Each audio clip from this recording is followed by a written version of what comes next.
All right. Well, thank you all for joining me. Thank you for committing to this in the few minutes before happy hour. I particularly appreciate it. Special thanks, of course, to the organizers for the time slot that is the most desired time slot of all. My name is Nathaniel Gleischer. I'm head of cybersecurity strategy at Illumio. And I have... Whoa, okay. You gotta get where you walk. I won't do that again. I have sort of a strange background, so it's useful to just lay it out because it gives you a little bit of a sense of why I want to talk about this. I was originally a computer scientist, software engineer, built and defended networks. And then about a decade ago, I made the somewhat questionable decision to go to law school.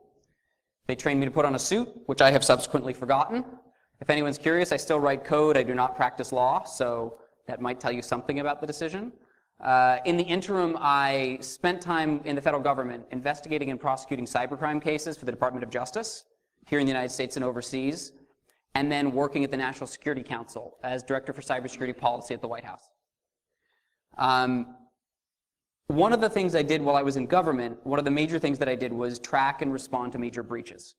So to try to deal with major intrusions like OPM, like Sony, and try to understand what happens and how to make it less frequent. And at the same time as I was doing that, I was actually watching the Secret Service respond to people trying to break into the White House. Because you see this, because people do this periodically, right? And the parallels were really interesting, some very depressing from the perspective of cybersecurity. And so what this talk is about is how the Secret Service functions and what we could learn from them. Because I think one of my underlying theses has always been that we tend to tell ourselves a little bit too much that network security is completely different from physical security. This is sort of one of these things that I hear a lot. It's so different, we have to start over, the network is so complicated, it changes so much. And that's certainly true. The network is very dynamic, the network changes constantly, and we have to be prepared for that. But it's not completely different. And there's actually a lot of things that we can learn from the way the Secret Service operates. So I like to start with sort of, and I'm probably going to move more, I'm sorry, that's going to be really annoying for you. I've never been good at standing still. I left my leg up the common. I appreciate that.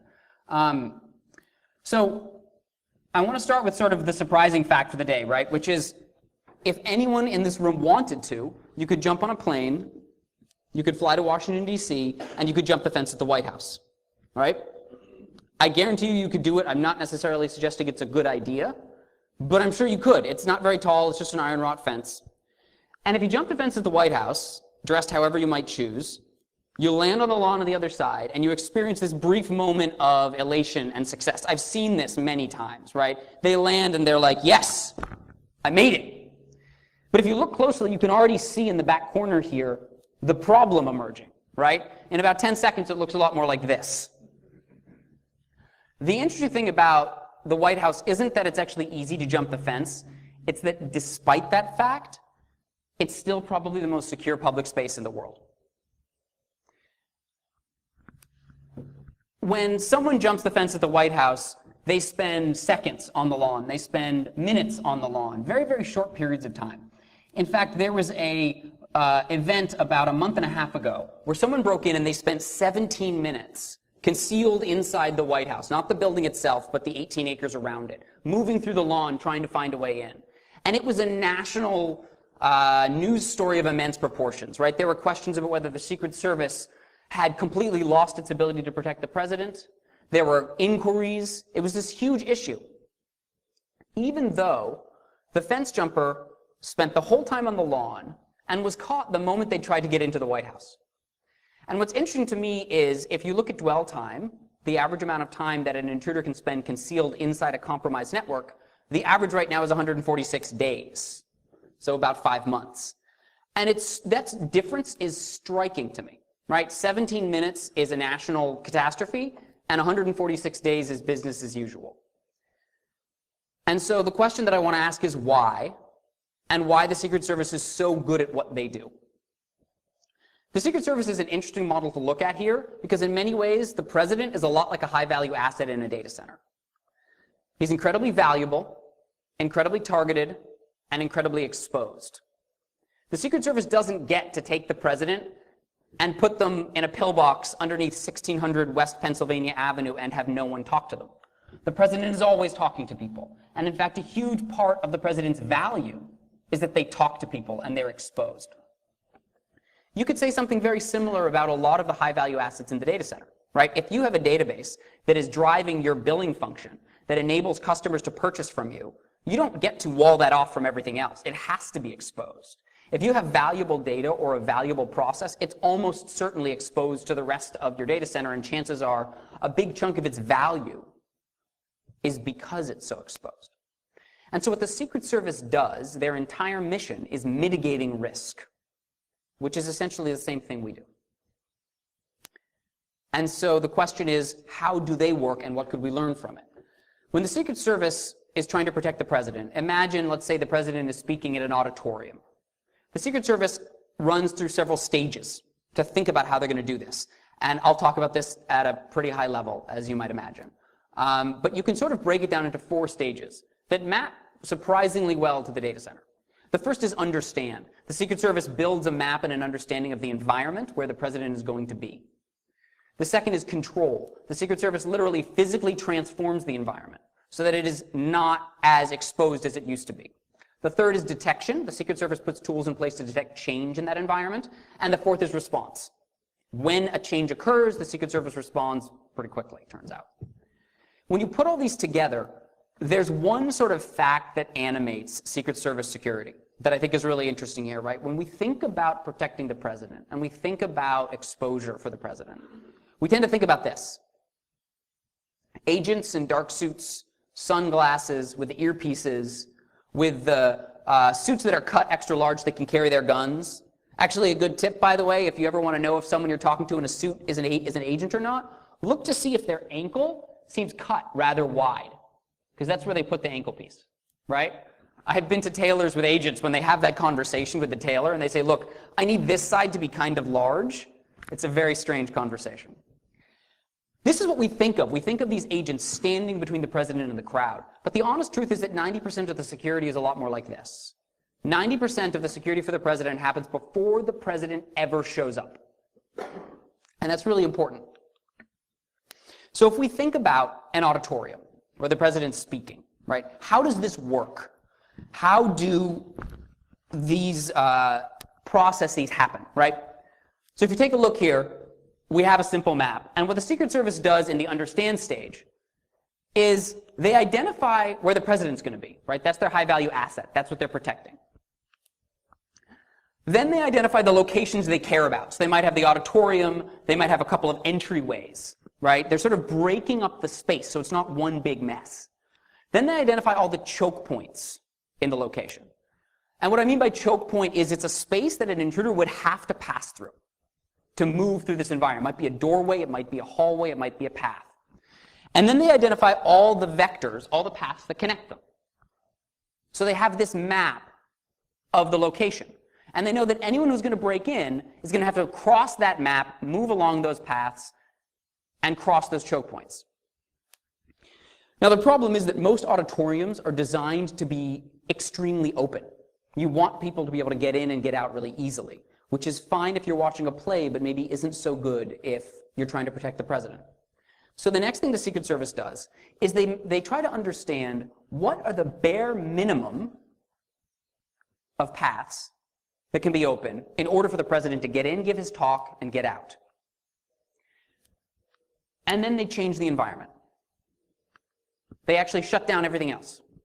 They do that using locked doors, barricades, rope lines. They'll fence off parts of the auditorium. They might say, up in the corner there, we can't see very well. We don't want someone up there with a gun. Right down in the front row, someone could rush the president. We don't want anyone there.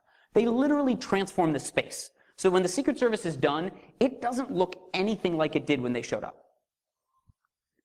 And this is incredibly expensive because we're actually moving physical space around, right? This isn't a network. These are actual barricades they have to set up, right? Doors they have to lock, things they have to change. But the reason they do that is once you do this, the map looks radically different, right? Because here you can sort of look and see what matters. What do you care about? You care about those edges that go from those entryways into the auditorium. You care about those edges that actually connect to the president. If someone gets to one of those points, that is a serious problem. If someone's all the way out at the edge, you care, but you actually care only because they're closer to the things that matter. So then what the Secret Service does is they put detection tools in place.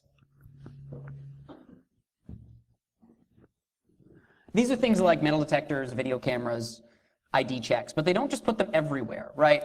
One of, I think, the most interesting distinctions between the Secret Service and cybersecurity is that if the Secret Service wanted to, they could put a best-in-breed metal detector at every seat in the auditorium. They could network them all up, they could detect every piece of metal in that auditorium, and they could pull it all into a central location, they could filter it all out. They would never, ever do that. Any thoughts as to why? What? Convenience and privacy is a good example, but remember, in this case, you've chosen to come see the president, right? You've given up all your privacy rights while you're in that room. Any other ideas? It's too expensive. They have a pretty big budget. Let's imagine that's not a problem either. False positives and too much data, right? They would find every bit of metal in the auditorium. And a bunch of it would be, I'm carrying a cell phone in my pocket. I've got change in my pocket. I have a metal hip. They would get tons and tons of alerts. A bunch of them would be false positives. And then, in order to figure out what it was, the only solution would be to send out a Secret Service agent to check every alert. And the big part of that problem is Secret Service agents, it turns out, are really expensive, right? In order to be considered for the presidential detail, you have to be a Secret Service agent on the job for 5 years in protection. So that's 5 years of on-the-job training, plus all the courses that lead up to it and all the expertise and training. There aren't that many of them, right? Even if the Secret Service wanted to, even if they could fit one agent in the auditorium for every attendee, there just aren't that many in the world. So a big part of what they're doing is they're trying to take and solve all the simple problems so that the most hard problems can be focused on by their agents, their most expensive resource. So they put detection on the edges that matter the most, because they know that if you have less detection first, you're going to trust it more. They can focus it in because they know what they're looking for.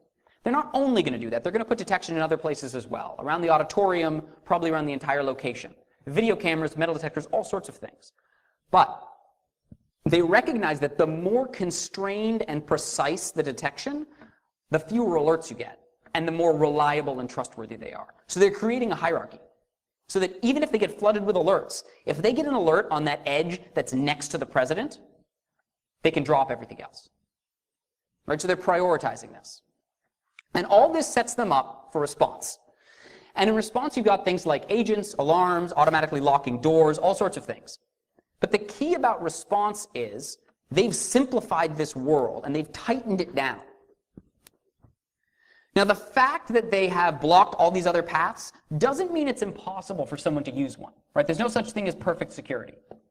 But it's interesting, right? So let's take 3 examples. Here's the 3 ways they might detect something and have to respond. The first is somebody appears at the edge of their map, right?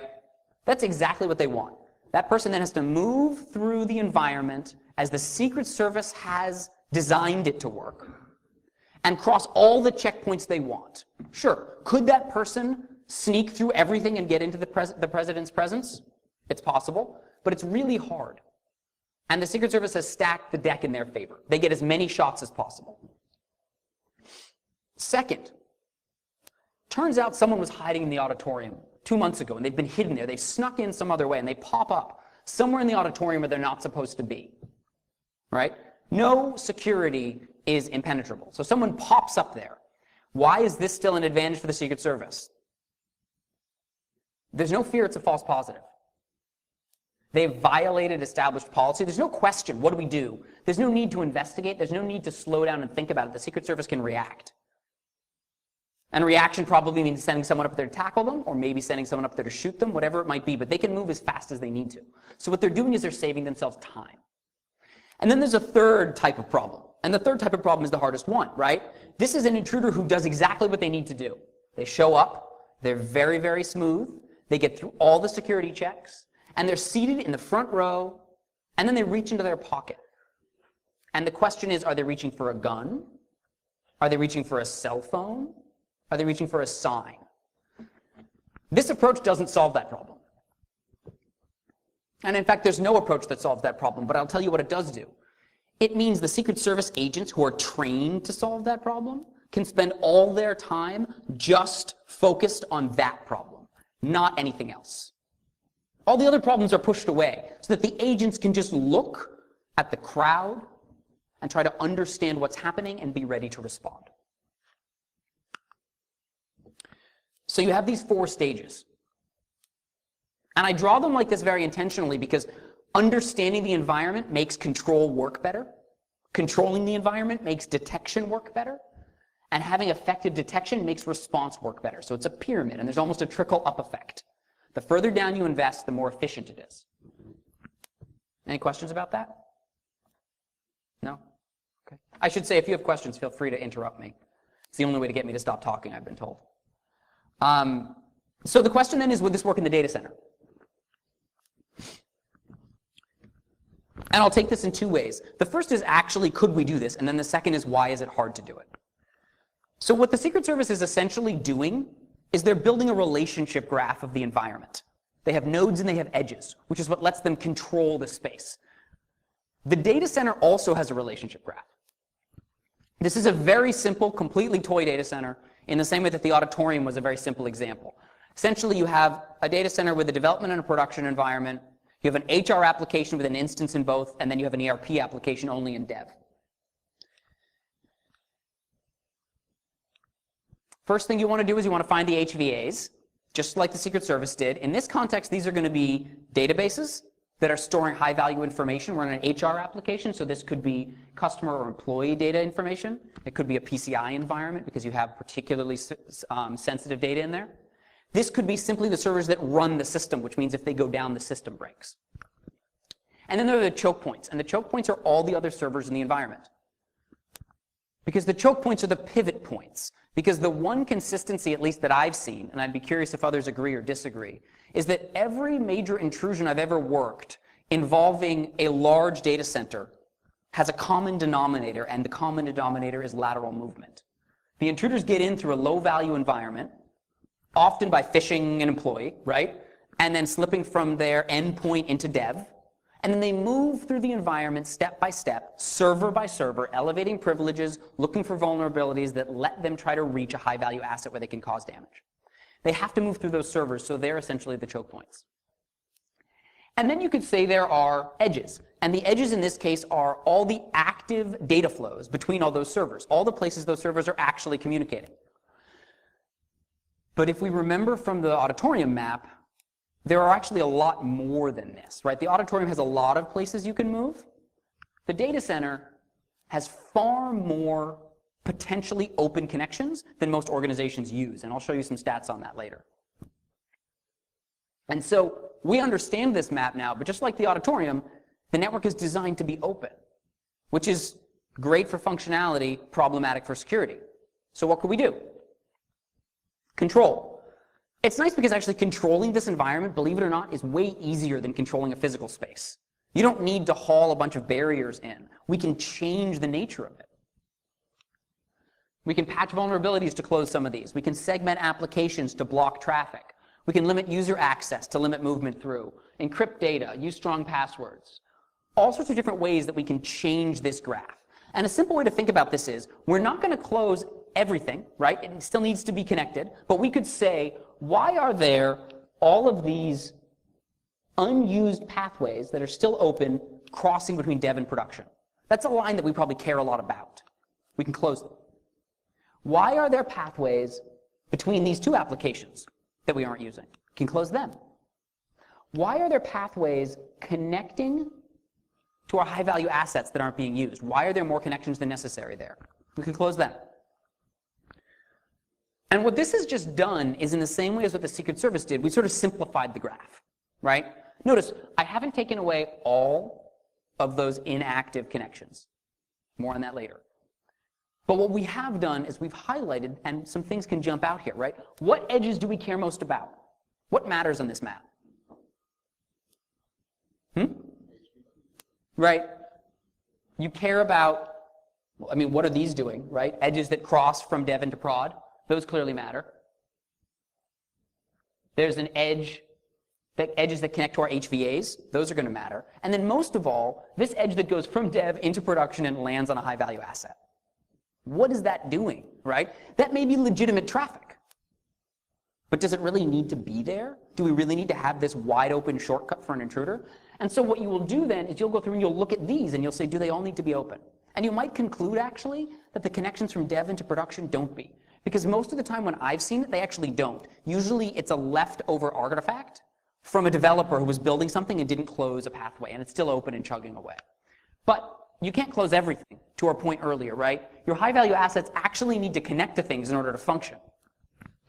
So you can't eliminate your exposure. Which moves us to this next stage, which is detection. And in detection, we can use all sorts of different tools. Could be endpoint detection. Could just be employee training to help your employees understand the type of threats they're facing, an IDS. The other thing to remember is that here, the environment changes, which means we're not just looking for threat, we're looking for change, right? So are we monitoring software updates and do we understand when those changes occur? Do we have an application dependency map so we can see when these changes occur? But you put all this together and you can focus your detection in the same way the Secret Service did. Focus it at the edges that matter the most, and then you can do more detection that's more generalized. But again, you can recognize and you can prioritize. Using any number of tools that organizations use today, you can prioritize detection from those edges that matter the most, right? Because if that happens, you know you need to act.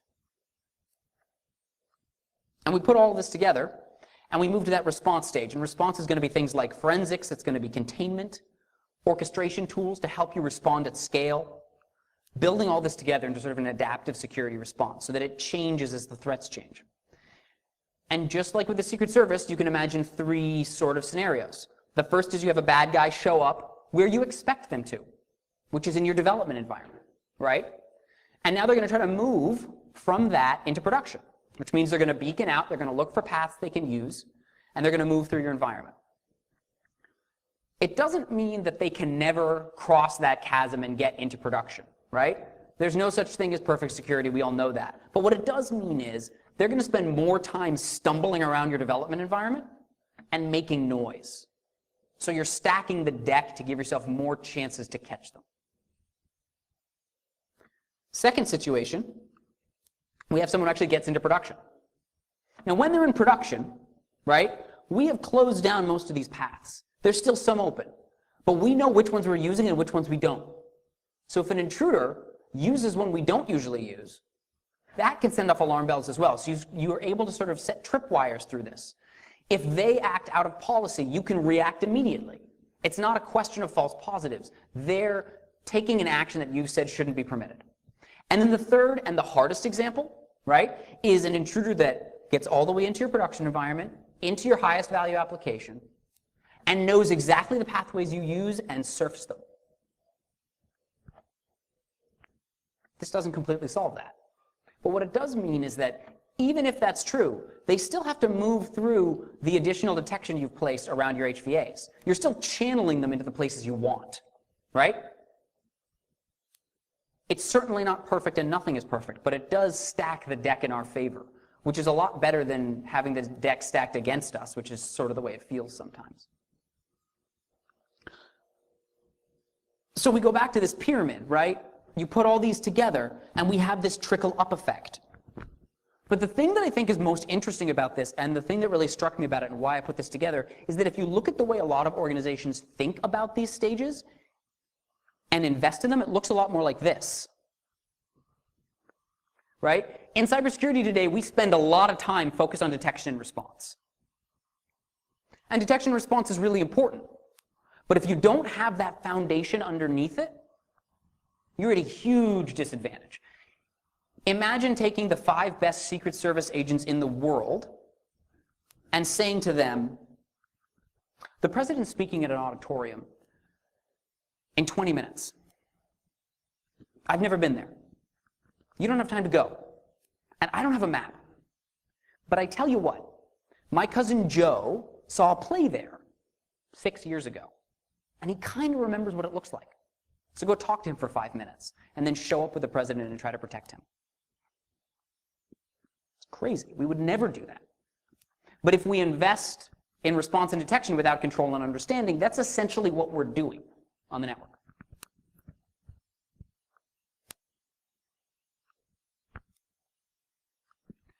So I said I would talk about two parts involving the data center. One is how we could do it, and the second is why we don't. Clearly, this lovely pyramid is not the way most security happens today. And it's not because no one thought of it. It's because the systems that we're working in don't make it easy, right? So I want to talk a little bit about three problems that I've seen that I think make this hard. Are there any questions before I get into this last section? Criticisms? Fruit? Comic asides? No? Okay. Everyone really focused on that happy hour? Yeah, I can understand that. That's fine. So the simplest way to describe the problem is this. This is a map of a network environment that I've mapped since I joined Illumio. You can't even see it, but in the middle there are dots. And each dot represents a workload, a server. And there are about 600 of them. 600, right? Not the hugest thing in the world. Not 10, but not thousands. Anyone want to hazard a guess at how many of those lines are on this map?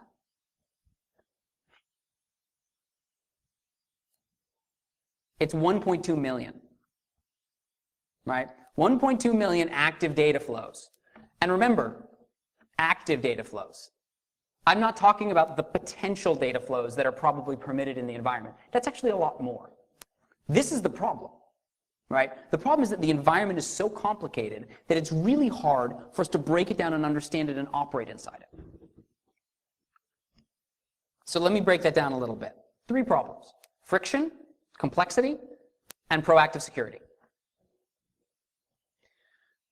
Friction is the first one. Security is all about friction. Organizational security is all about friction. Every time that I've seen it, every physical security operation I've ever been involved in has been about friction. And really it's about differentiated friction. By which I mean you want to impose friction on the intruders, but not on the defenders. The biggest problem with the Secret Service analogy is, has anyone here ever gone to see the president speak? Was it convenient? Not particularly? Yeah. Going to see the president speak is like one of the three most annoying things you'll ever do in your life. Completely worth it, but incredibly annoying. You show up 4 hours early, 6 hours early. You stand in line, potentially in the cold, for hours. You're in this huge group of people you go through. You have to send all your information in advance to get a background check. You go through security. You get funneled from this big mass down to this little line. You get sniffed by the dog. You do all these things. You go in, you sit down, and you're there 2 hours before the president shows up. And then the president is 45 minutes late. He comes and speaks, and then he leaves. And then it takes you 2.5 hours to get out because there's all these people and there's only one door out. Is that a reasonable description? Yeah, right? So we can do that with the president. We accept that because it's the president, and we say, all right, I'm going to see this person. I want him to be secure. I'll accept the inconvenience. You can't do that in a business, right? In fact, if you make it 5% more difficult, it doesn't matter how secure it is because everyone just routes around it. So the real question is, how open are these environments to begin with? And what can we do to reduce that exposure without creating that inconvenience? And it turns out, as I would imagine most of you might guess, they tend to be pretty open. So one of the things that I've done since joining Illumio, now that I have some compute power in a team, is to try to map a bunch of these environments and to try to understand how open they are. So this is one environment that we mapped. 100 workloads, pretty small, 100 servers, 245,000 open potential connections. But the real thing to notice here is that of those 245,000, only about 6,500 are being used. In other words, only 3% of those edges we've been showing in those other graphs are being used. Here's another one. It's bigger, 3,500 workloads. Only 0.8% of them are being used. And if you think about it, it's actually not that surprising. Because networks are designed to connect. And if you have a new server open a port inside a network segment, every other server in that network segment can potentially communicate with them. But chances are you don't actually need it to communicate with all of them. So the number of connections in use tends to scale fairly linearly.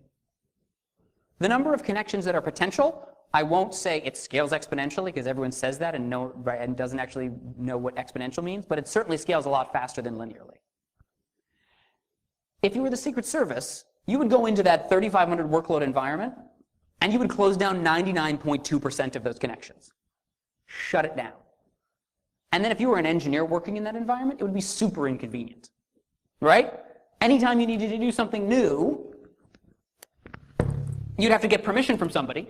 You'd have to like put in a change request, and you'd wait for the port to get opened, which means immediately what would happen is every engineer would figure out how to route around it, right? Certainly what I did. But you don't have to go to 99.2%, and that's the point, right? If we could close down 60% of these paths, it would be a huge reduction in the options that an intruder has. Because the more options the intruder has, the faster they can move through the environment, and the more stuff we have to watch. So this first point is friction. Is it possible to impose friction on intruders without imposing it on the defenders? And the answer is yes. The trick, of course, is if you want to close 60% of these paths, you need to know which 60%. So this gets to the second point, which is complexity. All of this comes back to that very first layer of the pyramid, understanding, right? That is the foundation, and if you can't do that, nothing else matters. And we have a very fundamental problem.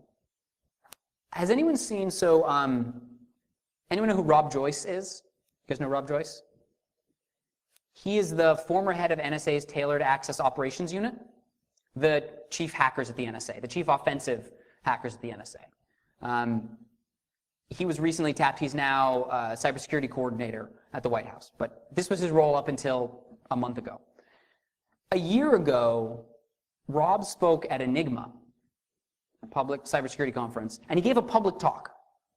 And it's an excellent talk, and the topic of it is essentially as, hi, I'm from the NSA. We're really good at breaking into your systems. Here's what you would need to do to make life hard for me. There are not that many people who can come with that perspective, and it's a remarkable talk. I highly recommend looking it up. It's online. But the refrain of it that he comes back to again and again is really simple, and it's intruders win because intruders know your network better than you do. And that's it. Everything else follows from that. There's a second half to that, right? Which is that means they can control your network better than you can. But as he says over and over again, we tend to know how our networks are supposed to function. That is, how they function when we set them up, or how we thought they functioned when we set them up. Intruders know how they actually function. And in that gap is where all these paths are that we don't recognize that they can use to move. And the problem is complexity. For years, right, we focused on security at the perimeter. And I think everyone here will agree, right? Perimeter security doesn't solve the problem. It's bad for a lot of reasons. It may be a part of the solution. It's clearly not the whole solution. But there's one advantage to perimeter security. It's really simple. In particular, it's one-dimensional. Traffic is in or it's out. That's actually all you need to understand. I don't need to know what's inside. All I need to know is if it's not on my trusted network, it's bad. And if it's on my trusted network, it's good. And I need to control where it gets through. It's really simple. If you look at the way the Secret Service operates, or indeed, interestingly, if you look at the way any other physical security team operates today, right? Think about the way law enforcement operates. Think about the way the military operates. No one thinks that a perimeter is sufficient any more than we do. They've all figured out how to operate with a porous boundary, which is what we're trying to do. And the problem is, once you go inside an environment, it's not one-dimensional anymore. It's multidimensional. Things have relationships, and the relationships are what matter, because lateral movement is this common denominator. So think about what we use to understand our environments, because I think this is very interesting to me, right?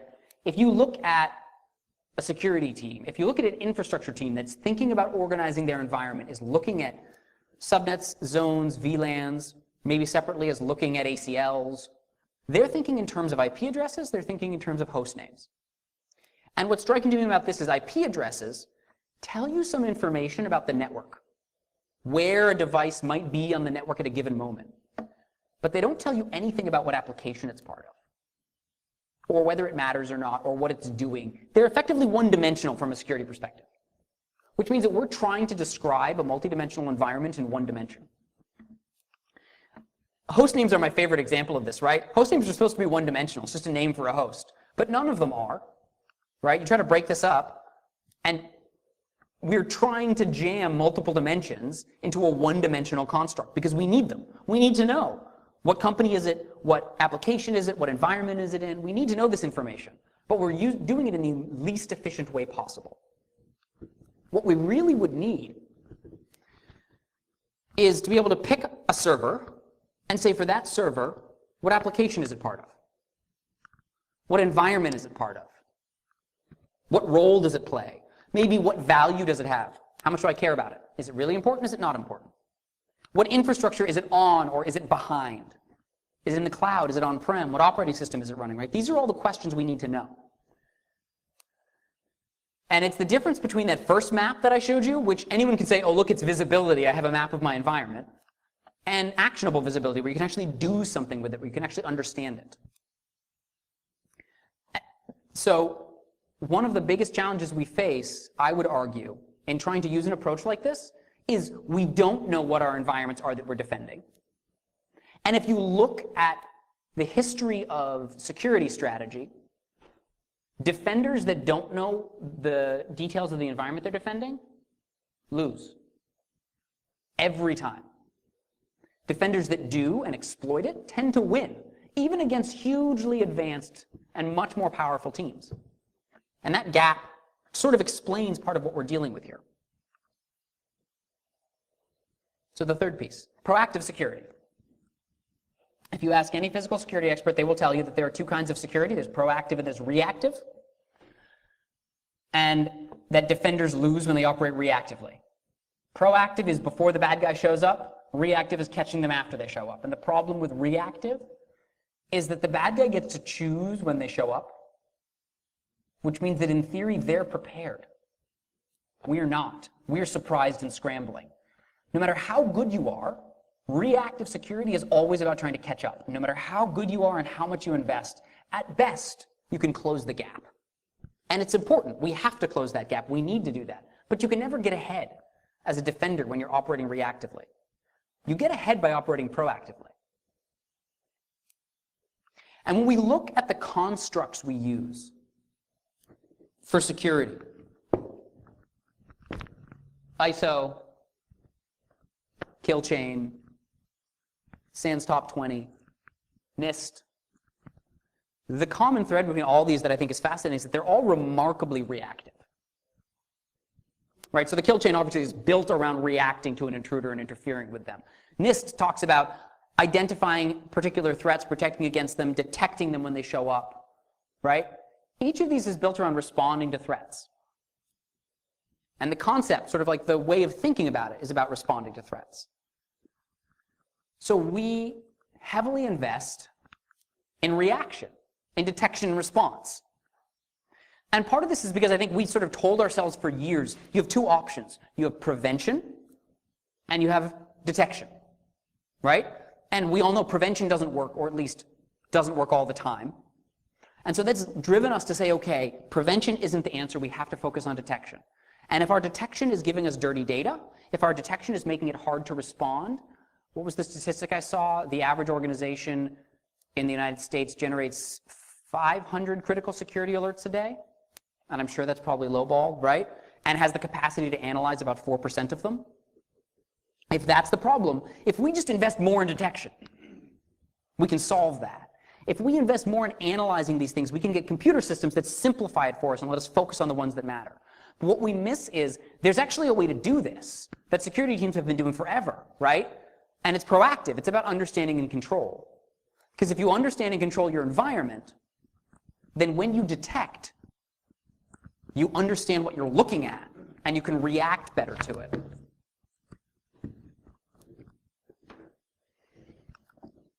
And when you look at the pyramid, right, in my mind, the bottom half of the pyramid is proactive, and the top half is reactive. It's a little bit of a fudge. There's some parts of detection that might actually be proactive, but the point is further down the pyramid is going to be more proactive. So it aligns with the way security teams have been thinking about this problem for a very long time. So the argument that I'm making here, right, is we need to change the way we think about the way we invest in security. Not that reaction, not that response and detection are bad, they're essential, but that by investing at the base of the pyramid, we actually make the top of the pyramid better. And so it's sort of like every dollar you invest at the base actually returns $3 of return, because you get better understanding, but you also get better detection. And I mentioned at the beginning this 17 minutes point. When this story happened at the White House, I had a bunch of friends, because I've been sort of thinking about and trying to build this model for a while, came up to me and said, oh, I guess you have to change your model now. And actually, I think no. I think it's a great example of exactly why this works and how this works. Because the interesting thing about the intruder that spent 17 minutes on the lawn, right, they jumped the fence at the Treasury building, and they set off alarms. And then they moved through the lawn, and they set off a bunch of other alarms. Some of the alarms had been disabled because they were generating too many alerts. And some of them actually threw alerts, but nobody noticed or nobody paid attention. Sound familiar? But for all of that, when they reached the door, they were caught, right? They still actually were stopped, because the point of a control-based security model isn't that you don't make mistakes. You actually make mistakes all the time. The point is that you're allowed to make mistakes, and you get to make mistakes, and that you force the intruder to never make a mistake. One of my most interesting memories, so when you're investigating cybercrimes, when you're investigating crimes, it's really hard to be a criminal. A lot of reasons for that, but one reason is you can never screw up. One mix-up is really all you need to get caught. Every slip you make could be your last one, so you have to be perfect. And there are people who are really good, but no one's perfect. And so when you're operating outside the law, you have this problem in that you're sort of always at a disadvantage. That's, if we're operating reactively as defenders, that's the side we've chosen. If we screw up once, the intruder slips through. But if you operate proactively, you change it so that then they have to screw up. They have to keep being perfect. And if they slip up even once, then they'll get through. There's another story, actually, about the Secret Service, which is a different one, which is much scarier. The president in 2014 was at the CDC, the Center for Disease Control. Did anyone hear this story? He was on an elevator, and it turns out that the guard who was on the elevator with him, who was controlling the elevator, who was carrying a pistol, had a felony record. And no one knew. And he started taking pictures of the president with his cell phone, and he wouldn't stop. And they finally had to basically restrain him and move him away. So you have an individual in the presence of the president with a loaded weapon, acting strangely with a record of some kind, right? This is like a very concerning set of events. And the interesting thing is the CDC actually gave the Secret Service records of who was carrying and who was who, and they didn't do the lookup. So you contrast these two, right? 17 minutes on the lawn, gets caught at the door, or standing in the elevator with the president. It's obvious which one is scarier. And the difference between them is that in the first one, the controls held. The environment was controlled, which means this person running through it kept having to be perfect and eventually screwed up. In the other example, the controls didn't hold. And so the person was able to slide right through to be standing next to the president. And when you think about a lot of the breaches we see today, when you think about 146 days, what we're seeing is environments we don't control. And so when I think about how to get ahead of these breaches, when I think about Sony, when I think about DNC, when I think about OPM, and when I think about malware threats like the underlying SMB vulnerability everyone's sort of spun up about right now, all of these are about lateral movement. And if we can refocus at the base of the pyramid, I think it does a lot towards putting the odds back in our favor as defenders. And I think I'm maybe a couple minutes early. How'd I do? Brilliant, look at that. That's everything that I've got. I'm happy to answer questions if you have any or talk further. Question? Everyone's like, ooh, I might want to ask a question, but if I ask, then everyone has to wait to go to the happy hour. I understand that. I'll give you one more chance, and then if you don't have any questions, you can come up to me afterwards. All right.